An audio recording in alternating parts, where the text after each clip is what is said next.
We're now joined by Professor Samson Mampwele, who is the South African National Energy Development Institute energy expert. Prof. Mampwele, good evening. Thank you so much for your time. Really do appreciate you joining us. The risk that the Minister spoke there about, is it a calculated risk? I mean, pursuing such an aggressive maintenance program, taking offline 7,500 megawatts, giving very little headroom for the other power plants that are currently online. And I said that it puts pressure on them, perhaps overloading them. The Minister says that might not be the most accurate choice of words there, but the risk remains nonetheless. Is that a sound practice and approach by Eskom at the moment? Good evening to you and the viewers. Yeah, so that risk was a calculated one. The challenge was that there were other factors that came into play, which Eskom did not foresee. The 7,500 megawatts that was out for maintenance, it's a regular and practice that Eskom normally do, especially when they prepare for the hard winter months ahead. I've been tracking the power system for quite a long time, working on also closely with Eskom colleagues. They, at the time where they had very high maintenance that they were doing, there was enough generation capacity because we normally track it based on the peak evening demand, which is the highest demand that you normally have during the day. So the peak, Eskom had enough generation capacity to cover for the peak demand until they started experiencing the challenges that they've alluded to. So that the risk at the point where the practice was started was very low, and it was in line with best practice all over the world. Let me just give you this quick example. The minister made reference to philosophy maintenance.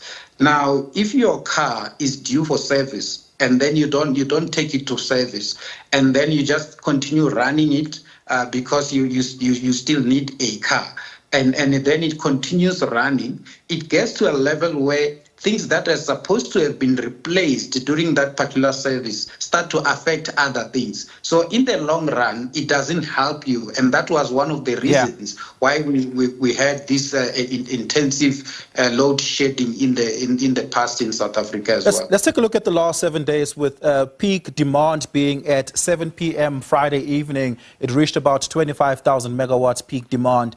It's estimated, and if you look at the Eskom dashboards for the next 30 days, that peak demand should be trickling upwards, hovering to around 27 to 28,000 megawatts peak demand, which will be at around 5 to 7 p.m. every evening, every weekday evening at least, for the next 30 days, averaging out on demand at 22,000 megawatts over the next 30 days. Are you worried that Eskom might not, 22,800 rather, are you worried that Eskom might have to take some of the plant maintenance projects on pause, bring back some of those units to be able to meet at least just the next 30 days of increased demand? So if Eskom solves Majuba, Camden and Medupi, these trips that they experienced, they should be sitting at about 27 to 28,000 megawatts. Of available generation capacity. That's excluding your peaking power stations, the diesel power station, and the pump storage. On the pump storage only, you're looking at about 2,700 megawatts. Now, we also have had some rains in the past. That basically meant that people with small-scale embedded generations, rooftop solar PV, they were not helping Eskom in terms of taking down the demand.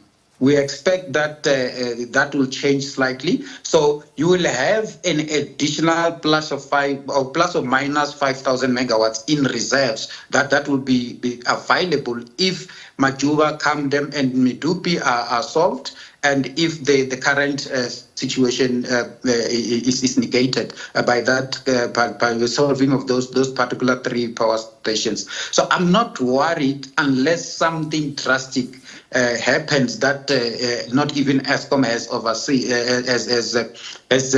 detected in the past. You'll recall that if you look at their summer outlook. They did not foresee some of these things. But I must say that the challenges that led to stage 6 load shedding are very much light challenges that they can solve within 7 to 10 days, as opposed to the challenges that we experienced in the past, because these are not challenges in the main plant. These are challenges in the auxiliary side of things.